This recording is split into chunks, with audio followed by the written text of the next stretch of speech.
The subject I'm going to talk to you about today is something that's very near and dear to my heart, and that is bringing visualization to scientific footing. So for a long time, visualization has been an art.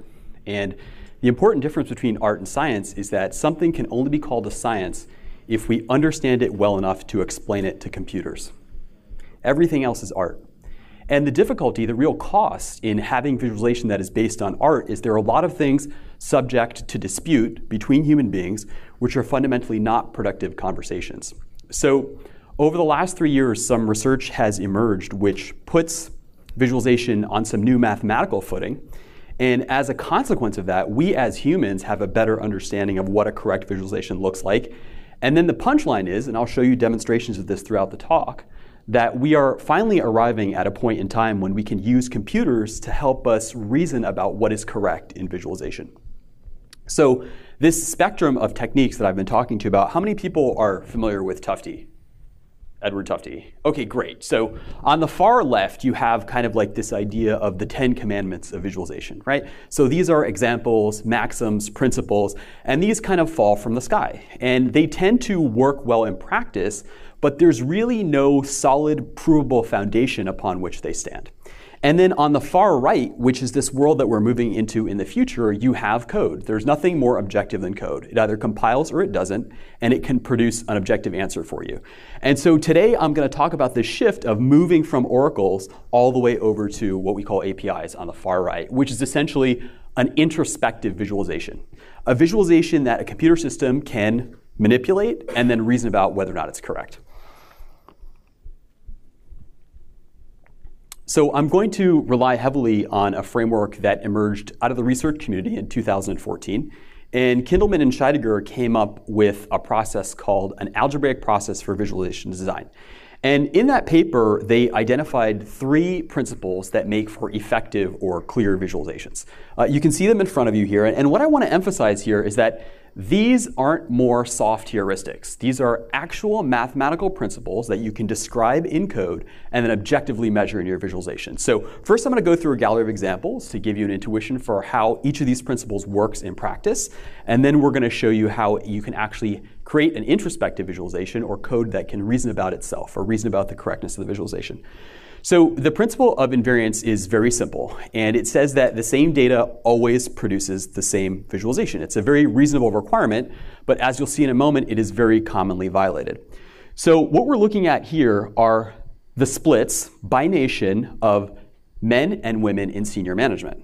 Okay, so what this graphic is essentially trying to convey is how many men versus how many women are in senior management. And you can see in the United States, upper left, that that gap is relatively narrow, and in other countries it's wider. Now here's the kicker. The left and the right visualizations are backed by exactly the same data. There is no difference whatsoever in the underlying data. However, the shape of the visualizations and the shape of the concept that you derive from those visualizations are radically different, in spite of the fact that the underlying data is identical. And we're going to see how to fix these issues in just a moment. Here's another example. So this is kind of a heat map, I believe it's in London, of pickups and drop-offs. Okay?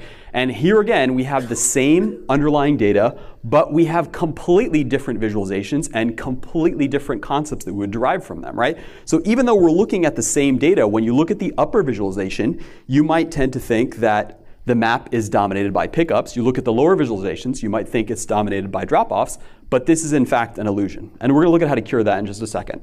So here again, we have the same underlying statistical population, 2 different samples, and do those data sets look at all similar? I guess if you squint really hard, they're vaguely similar, but if you start to really look at them, they look extraordinarily different, and that again is an illusion. We have hedgehog plots here. Does anybody work in scientific visualization or physics here? Great, so this is cool, one person. This is a common technique for visualizing vector fields, like if you have a flow. They're called hedgehog plots. And here again, we have the same underlying vector field, but 2 very, very different looking hedgehog plots. And what we've just seen now are properly hallucinations. So there is something in the visualization that is not in the data. And hallucination is what we get when we have a failure of invariance. And we're going to look at how to fix the hallucinations in all of the graphics that we just looked at. So we have the hallucination top, invariant visualization bottom.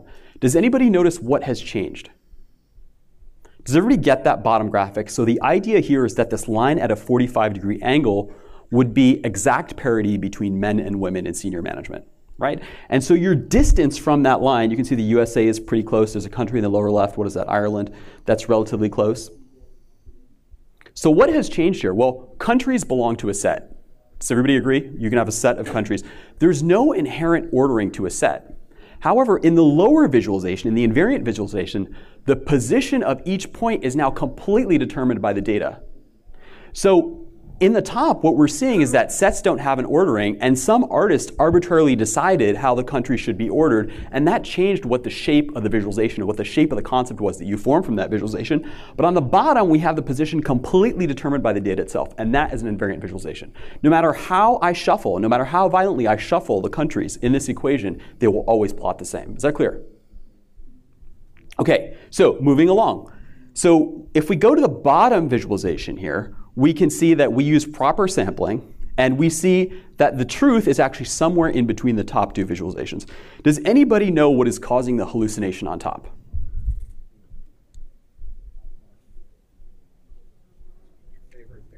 Sorry? You're favoring the pickups? Right, why? Sorry? Yes, it has to do with occlusion, right? So it has to do with drawing order. And what we're really seeing here is that the semantics of the data differ from the semantics of the visualization. So in set theory, when you intersect two things, right, you have a Venn diagram. If somebody is picked up and dropped off, or dropped off and picked up, those are exactly the same thing. However, rendering is not commutative. Order does matter in rendering, and we're going to look at the cause of this confusion in just a second. So on the top there, we have left over right. On the bottom, we have right over left. It's very obvious that those two things are different. When we bring transparency into the picture, it is not at all obvious that those two things are different. How many classes do we want to represent in this visualization? So there's the yellow class, 3, right? There's the yellow class, the blue class, and their intersection.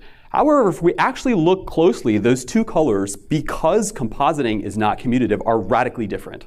Right? So if you put those two colors side by side, you'll see that there's a fourth, an imputed or a hallucinated class. So let's talk about how we can fix that.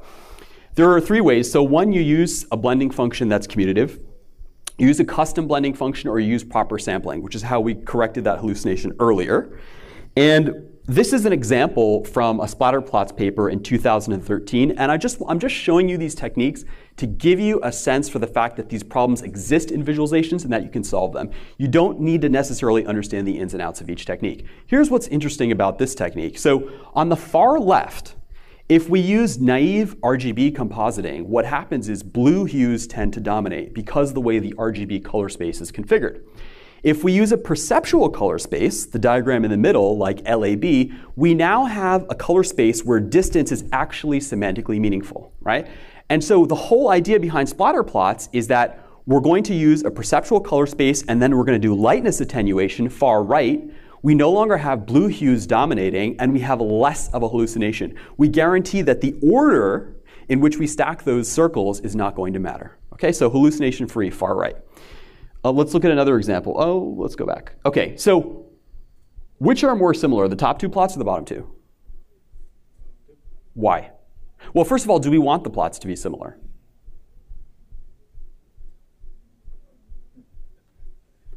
We do, right? Because they are samples drawn from the same underlying population. So if the visualization is functioning properly, the plots should be identical. Would you agree? Right? So the question is now, what did we do to make the bottom set of plots remove the hallucination? Any guesses? So if you take a sample from a statistical population, you can do something which is effectively like smoothing or kernel density estimation, which reconstructs the underlying probability distribution. So the thing to remember here is that when we sample, we might be missing a lot of data, and we would be wise to reconstruct what the original data look like, or at least try to, right? So that's what we're using to remove the hallucination on the bottom. So here again, remember we looked at hedgehog plots. On the top, the vector fields look different even though they're the same. On the bottom, we've removed the hallucination. This is an interesting one here. So it turns out that if you sample this vector field with a very regular grid, upper left, you're going to get this hallucination. If instead you just optimize for having roughly equal space or cushion around each of the vectors, you get a much cleaner plot and you're now hallucination free. So Hallucination is when the same data produces different visualizations. There are a couple different ways to find it. So one is you want to provoke your data. Try sampling it, try sorting it, try projecting it, and look for hallucinators. And I'm going to give you more examples as we move on. Is everybody following me so far? OK, cool. So let's look at some more examples. So we talked about invariance. Let's talk about unambiguity now. The principle of unambiguity says that when you have different data, you should have a different visualization. It seems very logical. It doesn't happen a lot in practice. I think everybody's familiar with red-green color blindness, right? So here we have a situation where we have two completely distinct stimuli. They have different spectral signatures, but when they hit the retina, they are smashed into a single color. And that's due to the loss of dimensionality. So there are lots of different types of color blindness, but people who have deuteranomaly or red-green color blindness are missing a cone. And even though the colors are stimulated in 3 dimensions, they only perceive them in 2. And in that loss of a dimension, we lose the distinction between those 2 colors. So that's a failure of unambiguity. Here's an example from machine learning. Does anybody want to guess what this classifier was trained to recognize? Dumbbells, right? Well, what is it confused about? What is the point of confusion here? Right, so the co-occurrence between arms and dumbbells is so high that you could show this classifier an arm and it would be like, yeah, that's a dumbbell, right? So here we see confusion between 2 concepts. And the point that I really want to drive home here is that confusion, hallucination, what we'll talk about in just a moment as correspondence, can happen either at the level of the mind or at the level of the machine. And we'll put all this together in just a second. Okay, bas-relief ambiguity. Does anybody do 3D or scientific visualization in here? Okay, here's what's important. Every single one of the geometries that you see on the left is completely different. And the difference is shown on the far right. So it looks like Steve Jobs. I know it's not, but if you look at Steve Jobs on the far right, he is obviously, his face has a radically different shape in each of those examples. Do you agree? Now, here's where the ambiguity comes in. For each of those geometry skews, you can move the light source such that you will confound that skew and you will not see it anymore. So all of the faces, the Steve Jobs faces on the left, are extremely different from a geometric point of view, but when you rasterize them or when you visualize them, they look identical. Does everybody get that? All right, we'll see how to correct this in just a second. So is anybody familiar with tensors in machine learning? So you have these high dimensional objects, and ideally, you would like to visualize them because looking at just a bunch of numbers isn't very helpful. Well, the problem we're seeing in this visualization is actually due to bas-relief ambiguity, which we just looked at, and we have 2 radically different tensors that look very, very similar on paper. We'll see how to fix this in just a moment. Here again, tree maps. Has anybody played with tree maps before? OK, so we have 2 totally different trees that produce the same tree map. Parallel coordinates, 2 totally different data sets, identical parallel coordinates plot. And here we have a streamlined visualization. We can double the velocity and get the same streamlined visualization out. So we have 2 different data sets that are producing the same visualization. And here again, we're looking at examples of confusion. Okay, so when we have a failure of unambiguity, we have 2 distinct data pieces or data sets that are actually looking like the same thing. That's what we call confusion. So let's look at how to fix this here. So again, the techniques don't matter. What matters is that you're attentive to these losses of information or gains of information in your visualizations, and you know there's a way to remediate them. So on the bottom, if we use super quadriglyphs, which is a different dimensionally appropriate representation of the tensors, you can see that the top row and the bottom row now look different, which is exactly what we want because the data is different. Here, cushion tree maps. So does anybody care to guess what the missing data was? What aren't we seeing in the top visualization? If you have 2 trees with 16 nodes, how can those trees be different? Think of like an org chart with the same number of people in it. So what differs is the height of the nodes in the tree, right? So you can rearrange that org chart in many, many different ways. And even though they have the same 16 people, person A might be CEO in one diagram and person B in the next diagram. So what the cushion tree map does is you'll notice the colorings are all the same as the above diagram, but that lighting function tells you how high that node is in the tree. So instead of losing this dimension of the position of the node in the tree, we add it back. And here are parallel coordinates. When we add color back in, we can see one of the data sets has a twist in it, and one of the data sets, the one on the right, is straight through. Okay? So this dimension that we're losing in color, we add back, and we're able to remove the confusion from our visualization. Here again, same thing. We do line integral convolution with contrast, and we see that two different data sets here in this case should in fact have two different visualizations, and we've removed the confusion.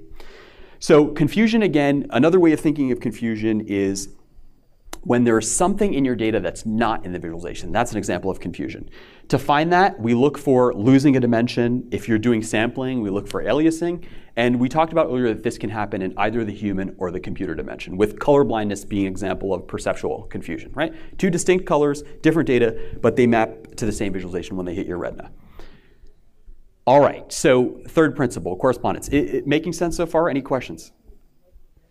Okay, so correspondence. Well, once you satisfy invariance and unambiguity, you have a shot at correspondence. And if you don't remember anything else from my talk today, correspondence is when changes in the data map to meaningful changes in the visualization and vice versa, right? So if you're familiar with algebra, this is roughly something like a homomorphic mapping. You have two things. You have a high fidelity visualization when you can change the data and the visualization will change accordingly, and when changes in the visualization are reflected in the data. Let's look at some examples.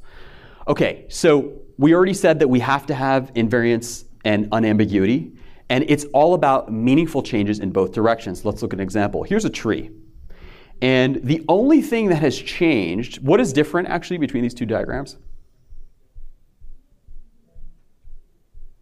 We've added some arrows, right? So we just add a few nodes or some edges to the nodes in this diagram. But those two visualizations that we're looking at are losing some important information.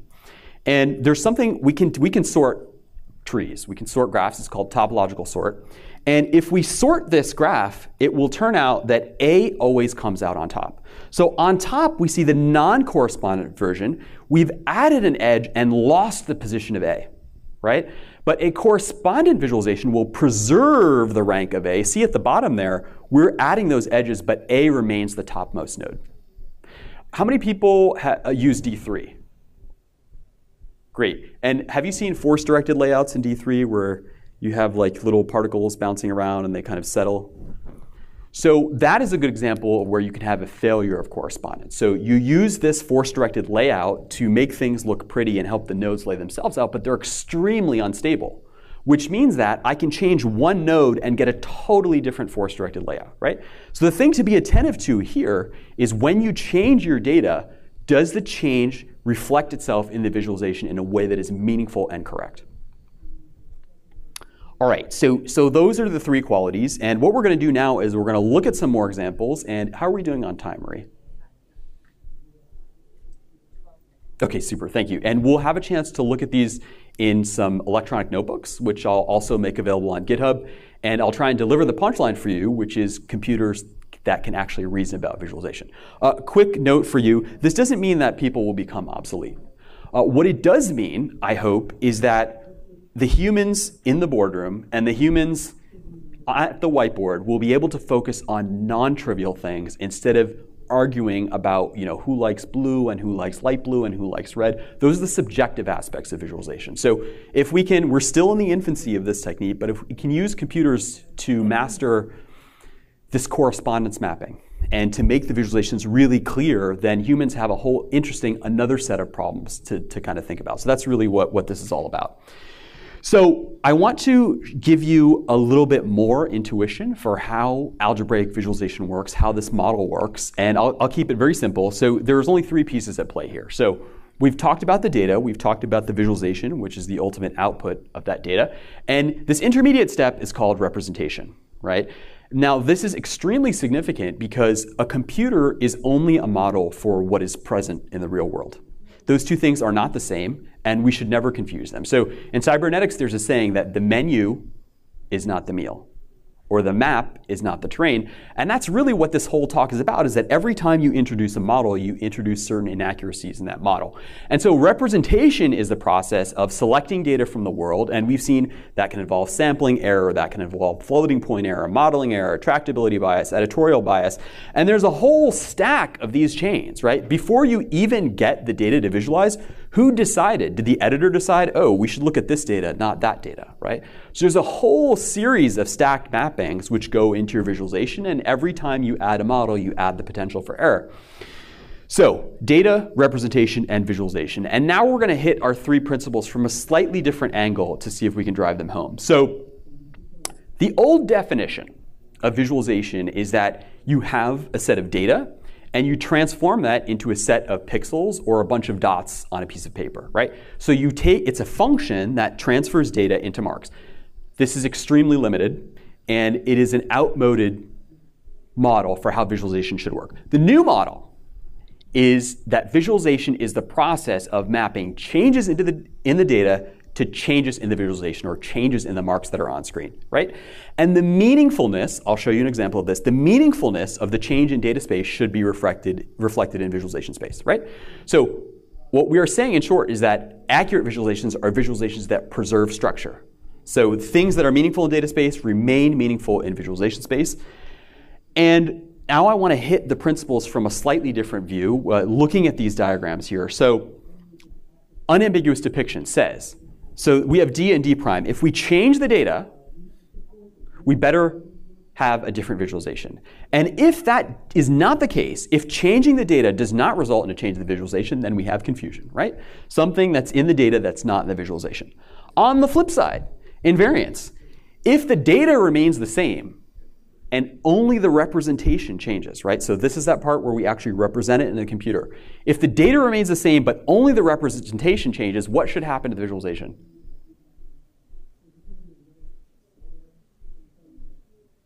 The data is the same.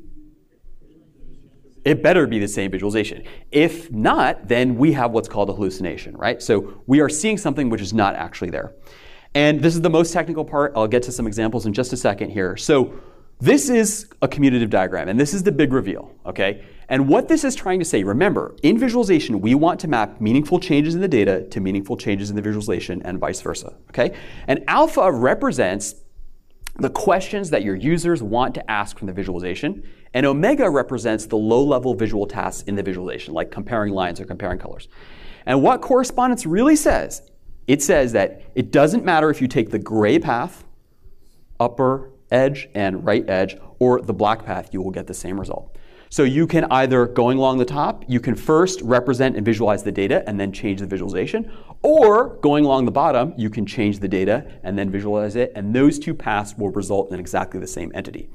So all of this is the easy part. All of this is the work that we had to do in order to be able to explain visualization to computers. Let me explain it to people again now.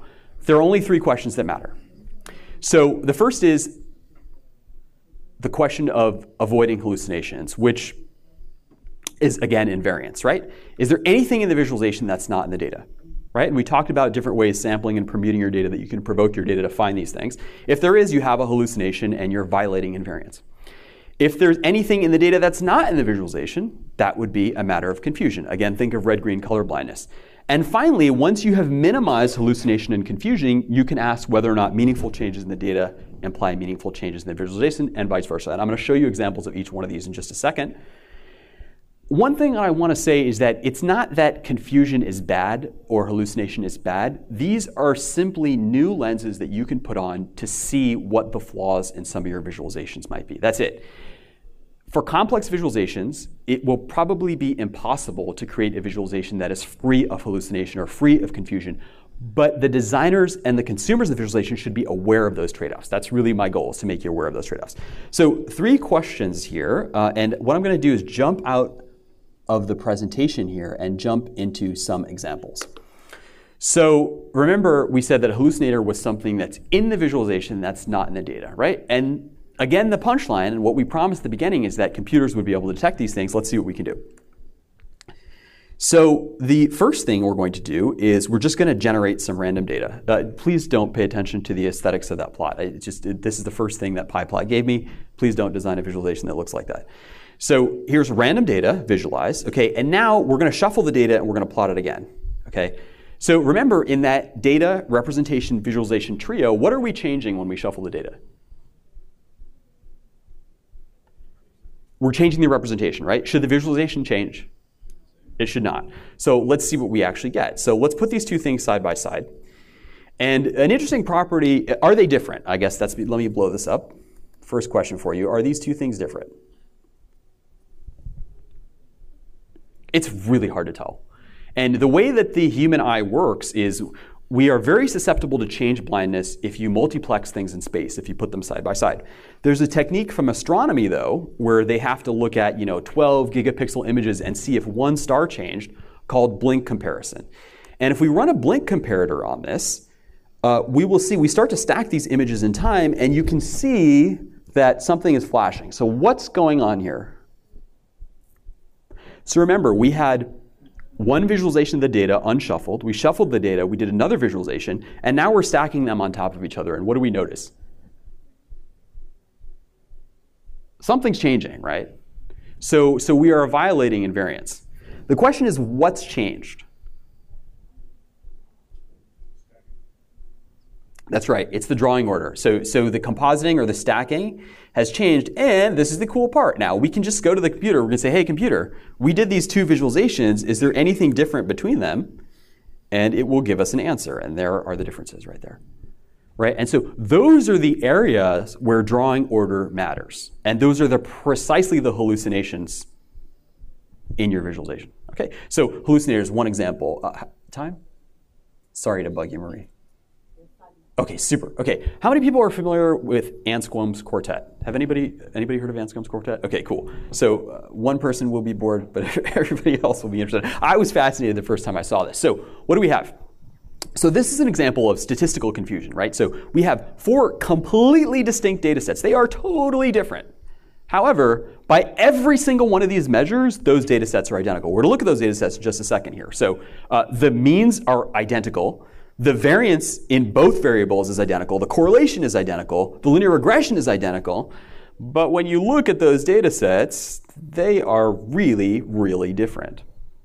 And this is the real thing to be attentive to, is that whenever we have a model, there can be loss of information. So this is actually loss due to projection. So the dimensionality of those measures is lower than the dimensionality of the data set. But the important thing here is that this is affecting us all the time. We're losing information all the time. So this is an example of confusion at the statistical level. And I'm going to show you one example of confusers and then one example of correspondence, and I'll take time for questions. Okay, so we all remember what confusers are, right? There's something in the data that's not in the visualization. And what we're going to do here is we're going to generate 2 random data frames, okay? And this little output that I just ran here says that the z-coordinates, see it says z is true. The z-coordinates for both of these data sets are all completely different, okay? So we know for a fact that these data sets are different. Let's plot them. All right, so we're going to do a parallel coordinates plot there, okay? Are they different? Does anybody know where the devil in the details is here? So what is it that makes it difficult? What is it that's challenging about this data set?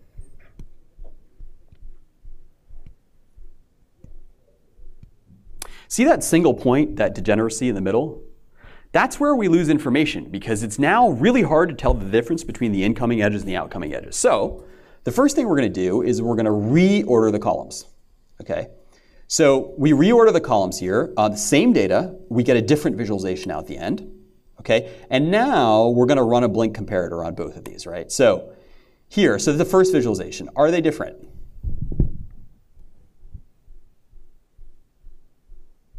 It's really hard to tell. They're not really meaningfully different. Should they be different? They better be different, right? The z-coordinates are totally different for both of them. Okay, so let's actually now ask the computer to diff those visualizations. Okay, and there, I haven't quite figured out why this isn't completely empty or completely blank, but that spray, I think, is due to anti-aliasing. So you have 2 visualizations that should be different, but aren't different. But now, when we reordered the columns, if we run a blink comparator on the second example, are these 2 different? Should they be different? They absolutely should be, right? So this is an example of resolving confusion in visualization. Let's do one more. Let's look at a correspondence example here. So this will hopefully drive home the importance of mapping changes in the data or changes in the world to changes in your visualization. So here we have world record times for the men's 100 meter. Okay, and then we plotted them. Both of these plots showed the same data. Which one gives you a better sense for how much progress has been made in 100 years of the world's 100-meter dash? Yeah, the one on the right, there's no question. Why? So this is where that alpha function comes in, right? So remember, your alpha functions are questions that your users want to ask about the data. Is 1 second a vast improvement in the grand scheme of things? It is an enormous improvement, and that is why the visualization on the left fails. Is because we can have an enormous change in the world and it will produce only a very small change in the visualization. So now instead of arguing as a team about what the axis should be, you can say, well, we should pick the axis that's going to emphasize the changes that really matter the most for us. And I'm going to jump back to the presentation now. And I'll just conclude. I'll leave this up. All right. I think we have time for at least 1 or 2 questions. That's everything I wanted to talk about. I will include the code samples that you just saw online, as well as the bibliography. I'll make sure that Strata has the slides. And I would love it if you stay in touch. And if you're working in data science, I really want to talk to you. That's what my company does. Didn't get to talk about it. But hopefully we'll continue that conversation later. Questions or comments?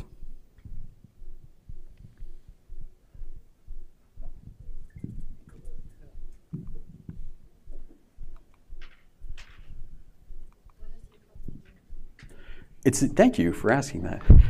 It's a data frame warehouse, so it's infrastructure for data science.